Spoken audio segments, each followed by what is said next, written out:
Merci beaucoup de suivre les programmes de Prestige TV pour vous informer au sommaire de cette édition du soir. Assemblée générale des albinos du Sénégal, le président national est accusé de détournement de fonds. Les sapeurs-pompiers du Sénégal organisent des journées portes ouvertes sur l'étendue du territoire national. Objectif, mieux faire connaître leur rôle, le programme dans ce journal. Et puis, à Mont-Roland, un nouveau centre culturel, le maire Yves Lamine Ciss a rénové l'ancienne maison communautaire. La page de l'actualité internationale, après celle de l'actualité nationale, et la page des sports viendra boucler ce journal dans un court instant, le développement.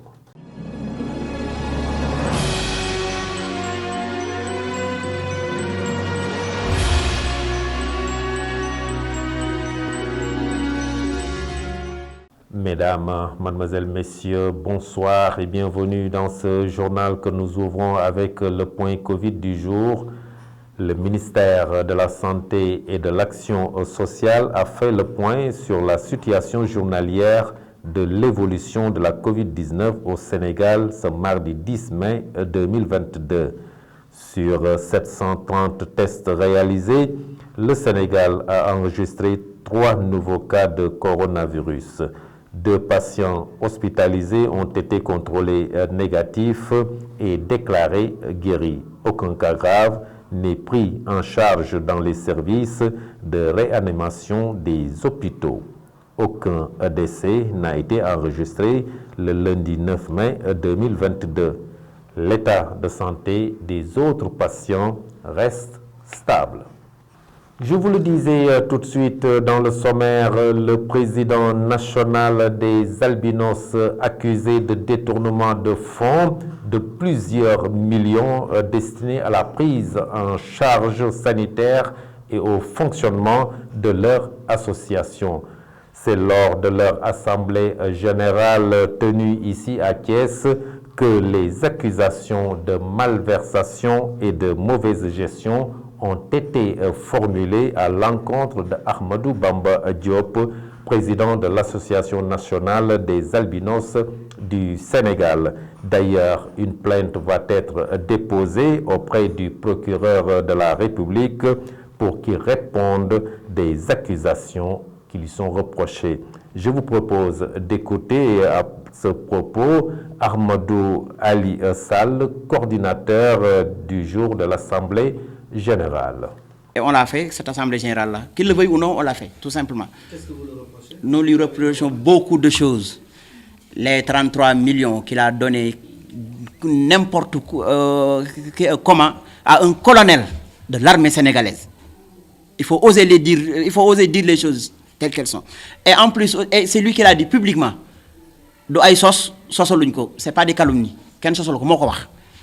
33 millions, ces 33 millions-là, il n'y a aucun albinos qui sait comment ça s'est passé. Alors qu'il a dit publiquement que c'était de l'argent collecté pour soigner des albinos malades. Voilà. On lui a donné ces 10 millions. S'il a dit qu'il a mis les 10 millions ici dans ce centre, ce n'est pas vrai. Parce qu'au moment où on lui a donné les 10 millions, les travaux étaient comme ça, jusqu'à présent. Donc, il faut que ça soit très clair. Et il doit éclairer ces 10 millions-là et les 33 millions. Déposer une plainte au niveau de l'OFNAC pour voir les biens. M. Mohamed Bamba Diop a acquis ces biens-là au dos des albinos. Il n'est pas né riche, il n'a pas un parent milliardaire, ni millionnaire. Donc, tous ces biens qu'il a eu, il a eu au dos des albinos. Il faut que ça soit très clair. Il a acheté des maisons, il est en train de construire des maisons, etc., etc. Tout ça sur le dos des albinos. Il faut que ça soit très clair. Je pèse bien mes mots. Tout ça là, il doit le restituer aux albinos. Parce que et nous avons des preuves aussi sur ça. Des preuves à l'appui. Donc nous allons porter plainte. Les sapeurs-pompiers au contact des populations pour une campagne de sensibilisation, l'objectif étant de mieux faire connaître le rôle des soldats du feu. Pour l'occasion, des journées portes ouvertes sont organisées sur l'étendue du territoire national pour 3 jours. En attendant la journée nationale des sapeurs-pompiers prévue le 12 mai, quel est le programme concocté à Thiès? La réponse, c'est avec capitaine Khoudia Ibmar qui s'exprime ici à partir du site de la gare routière de Thiès. Ces propos sont recueillis par Ahmadou Bambali Moussa Baye. On est là aujourd'hui pour commencer notre semaine parce qu'on va faire 3 jours de journée de sensibilisation. Mais il y a ce qu'on appelle la journée nationale des sapeurs-pompiers qu'on va organiser à partir du 12 dans tout le territoire national. Donc la journée du 12 au niveau de la caserne de Thiès et dans toutes les autres casernes du Sénégal, on va faire ce qu'on appelle une journée porte ouverte et don de sang. Et le samedi aussi, au niveau de Thiès, on va organiser ce qu'on appelle une randonnée pédestre. On va faire des campagnes de sensibilisation au niveau des marchés. Aujourd'hui, on est là au niveau de la gare routière. On va partir aussi dans les écoles comme dans les lycées. Et ça, c'est dans tout le territoire national. C'est-à-dire que ce soit à Thiès, à Kirikoro, à Ngoundiane, partout où il y a une caserne de sapeurs-pompiers, les sapeurs vont descendre sur le terrain pour être plus proche de la population et en fonction des risques de chaque caserne, on va faire des campagnes de sensibilisation là-dessus. C'est une étape très importante dans la mesure où, comme on l'a dit ce matin, les transporteurs sont nos collègues, mais j'ai souvent l'habitude de dire que dès qu'on sort, nous, c'est parce qu'il y a accident de la circulation routière souvent. Et bien vrai qu'il y a d'autres risques, mais comme nous, on travaille tout le temps avec les chauffeurs, on a jugé nécessaire de commencer nos campagnes de sensibilisation ici au niveau de la gare routière de Thiès. Je profite de cette occasion vraiment pour inviter toute la population thiessoise pour dire aussi que c'est les sapeurs qui ont besoin de vous aujourd'hui. D'habitude, c'est les Thiessois qui demandaient à ce qu'on vienne vous assister. Mais maintenant, aujourd'hui, c'est la boule qui a tourné. C'est aux sapeurs de demander à la population thiessoise de les accompagner dans nos journées, surtout la journée du 12, où on va faire une journée porte ouverte pour la population de Thiès. On veut que toute la population de Thiès vienne en masse au niveau de la caserne des sapeurs-pompiers de Thiès pour savoir réellement quelles sont nos activités quotidiennes, mais surtout aussi faire ce qu'on appelle un don de sang. À Mont-Roland, le maire Yves Lamine VI a rénové et mis à la disposition des populations l'ancienne maison communautaire de Mont-Roland, un espace qui sera un lieu d'épanouissement des acteurs culturels de la localité. Le maire a bon espoir qu'ils vont s'approprier ce centre. Yves Lamine VI, que je vous propose de suivre à ce propos. Je remercie le bon Dieu parce que ça a été un long chemin et nous avons quand même une pensée pieuse à M. Wilfried Diop qui a quand même été un précurseur de tout cela. Je pense qu'il est parti très tôt, mais nous avons en tout cas bonne confiance, en tout cas nous avons bon espoir que Dieu va l'accueillir dans son paradis.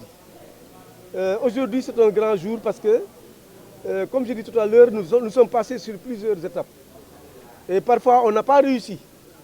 Et nous pensons quand même que cette fois-ci, ça va être la bonne. Parce que cette fois-ci, nous avons impliqué l'État du Sénégal. Nous avons impliqué qui est notre bras technique. C'est ça la vérité. En réalité, lui, c'est mon conseiller en matière de culture. Donc comme nous, on les a impliqués, on a espoir que cette fois-ci, on va réussir enfin quelque chose pour la culture à Mont-Roland.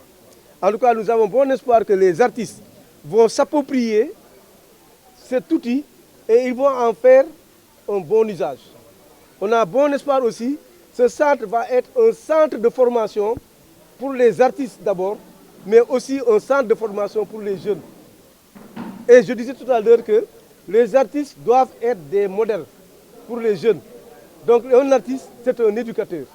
Donc nous avons encore espoir que les artistes vont s'approprier. En tout cas, nous remercions aussi le président Jean-Marie Faye, Jean-Marie Niamou Faye, qui a quand même beaucoup fait, qui s'est battu pour que ce centre-là existe. Vraiment, nous sommes déjà satisfaits parce que la gestion a été transparente. Et ça, je pense que c'est très important pour nous. Tout ce qu'ils ont fait, il y a des factures, c'est précis. Vraiment, c'est ça. Souvent, on a ces difficultés-là avec les acteurs. Tu donnes de l'argent, mais en retour, il n'y a pas un compte rendu clair. Mais avec eux, pour le moment, c'est bien parti.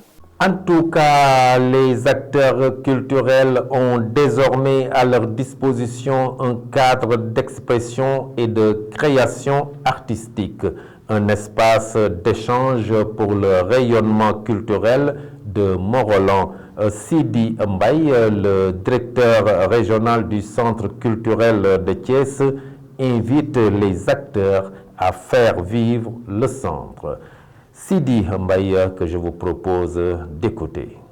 Le centre culturel, c'est toujours un cadre d'expression, de promotion, de production et de diffusion de l'action culturelle. Le centre culturel, c'est un espace d'échange, de formation, que les acteurs culturels doivent s'approprier en vue de développer la culture au niveau du territoire. Et la mairie de Mont-Rolland a bien compris les enjeux actuels de la culture. En prenant l'ancienne maison communautaire et en l'octroyant à la communauté artistique, à la communauté culturelle du territoire de Mont-Rolland. Donc ce centre culturel sera un rendez-vous, ce centre culturel sera un cadre justement pour permettre aux acteurs justement de voir comment concevoir leurs produits, comment véhiculer leurs créations, comment aussi utiliser ces espaces pour se renforcer les capacités. Justement, dans un cadre de concertation, parce que nous avons un centre culturel au niveau de Nguent, qui est le centre culturel régional, qui est aussi un service déconcentré du ministère de la Culture. Aujourd'hui, ce centre culturel-là dépendra forcément de la commune de Mont-Rolland et on va travailler en concertation, en synergie avec les acteurs qui sont responsables de ce joyau, je veux dire, parce que c'est très rare au niveau national que vous voyez un maire qui donne cet espace-là au monde de la culture, aux acteurs culturels pour le développement de la culture. Dès mon arrivée, j'ai commencé à faire une tournée auprès des collectivités locales. Je parle sous le contrôle de M. Ndiaye, journaliste, Ibrahim Ndiaye, qui est là. On a été ensemble à la mairie de Thiès-Ouest. Et j'étais en train d'échanger avec les maires pour leur faire comprendre que chaque mairie doit avoir son programme culturel destiné à la communauté culturelle de son territoire. Et je pense que si les mairies prennent en charge cette dynamique culturelle, on va développer facilement l'action culturelle. Parce qu'aujourd'hui, c'est le ministère de la Culture seulement qui finance la culture.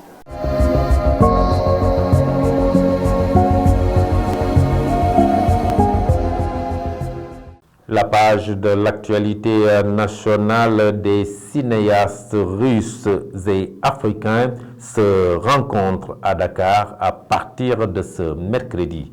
La page de l'actualité nationale porte la signature de Mamadou Saturne Ndione. L'actualité nationale sur Prestige TV que nous démarrons par des actes de vandalisme qui ont été notés sur le trajet d'Iter, très exactement dans la forêt classée de Mbao.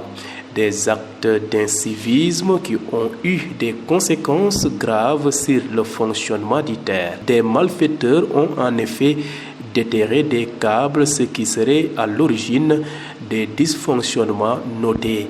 Les faits qui se seraient produits dans la nuit d'hier ont été constatés par les autorités de l'APIX qui sont intervenues sur les lieux.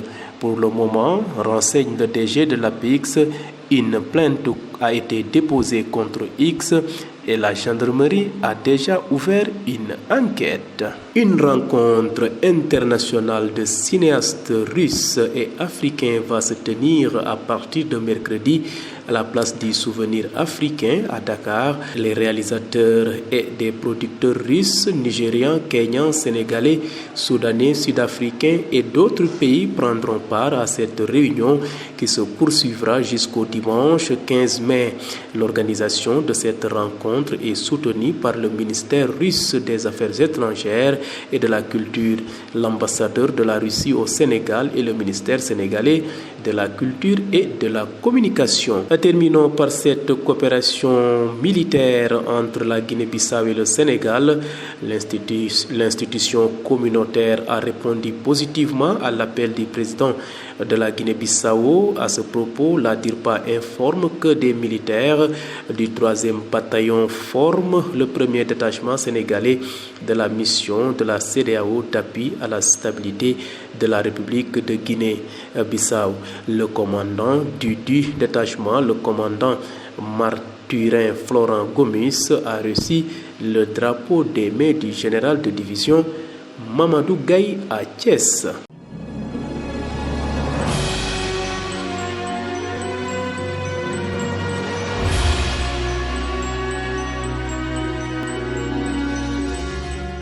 Et sur l'international en RDC, le bilan de l'attaque rebelle en Ituri passe à près de 50 morts. La page de l'actualité internationale, c'est avec Ramatoulaye Sissé. Démarrons l'actualité internationale par Alassane Ouattara qui ouvre la COP15 face à l'urgence climatique. Alassane Ouattara a ouvert la COP15 contre la désertification. En dressant un tableau sombre de la situation environnementale, notre sommet se tient dans un contexte d'urgence climatique qui impacte durement nos politiques de gestion des terres et exacerbe le phénomène de sécheresse, a-t-il alerté. La dégradation des sols affecte 52% des terres agricoles et menace 2,6 milliards de personnes. 12 millions d'hectares de terres arables sont perdus. En RDC, le bilan de l'attaque rebelle en Ituri passe à près de 50 morts. En République démocratique du Congo, on en sait un peu plus sur le mobile de l'attaque rebelle dans une mine d'or.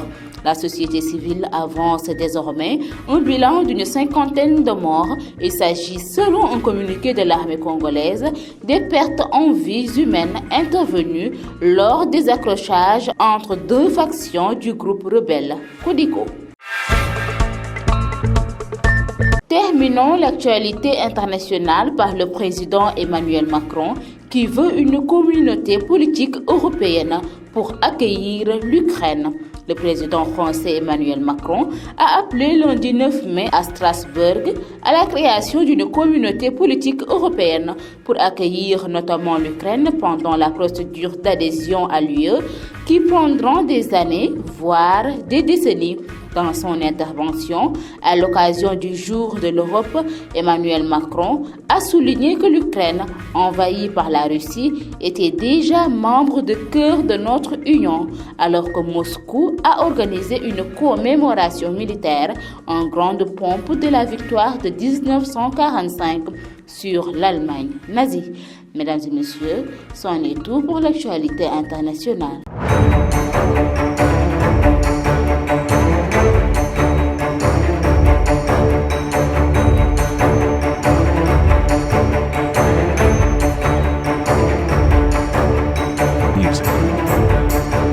Et dans cette page de l'actualité sportive pour la Coupe CAF, le Sénégal a retiré sa candidature pour abriter la finale de la Ligue des Champions. La page de l'actualité sportive, c'est avec Aïssatou Sow. Démarrons l'actualité sportive avec la Ligue 1 sénégalaise. Le Jaraaf de Dakar déclare dans un communiqué se réserver tous les droits de saisir l'autorité compétente pour réparer le préjudice physique et moral subi par son entraîneur qui a été victime d'une agression lors du match contre le Jambour de Louga. Il réclame une sanction sévère contre les auteurs de cette agression sans toutefois préciser qu'il va rester en justice pour saisir une instance de discipline sportive. Son entraîneur, Cheikh Gueye, s'est blessé lors des incidents qui ont émaillé le match Jambour-Jaraaf de la 21e journée de Ligue 1 à Louga. Parlons à présent de la CAF qui a reçu des candidatures de la Fédération sénégalaise de football et de la Fédération royale marocaine de football pour accueillir la finale de la Ligue des champions africaine. La Fédération sénégalaise de football a par la suite retiré sa candidature, a expliqué la CAF dans un communiqué. La Fédération sénégalaise de football avait fait acte acte de candidature pour que le stade Abdoulaye Wade de Diamniadio, réceptionné le 22 février dernier, puisse accueillir la finale de cette année. Terminons avec le Bayern Munich qui s'intéresse à Sadio Mané. Alors que la prolongation du contrat de Robert Lewandowski est à la traîne, le Bayern Munich serait prêt à lancer les grandes manœuvres pour un gros dossier. L'élu en Bavière serait Sadio Mané, tout comme l'attaquant polonais. Le champion d'Afrique avec le Sénégal arrive en fin de contrat avec Liverpool en 2023 et les discussions pour un nouveau bail avec les Reds sont compliquées. Voilà, c'est tout pour l'actualité sportive. Merci beaucoup Aïssatou Sow pour cette page sportive qui vient boucler cette édition du soir. Merci de l'avoir suivi. Passez une excellente fin de soirée. Au revoir.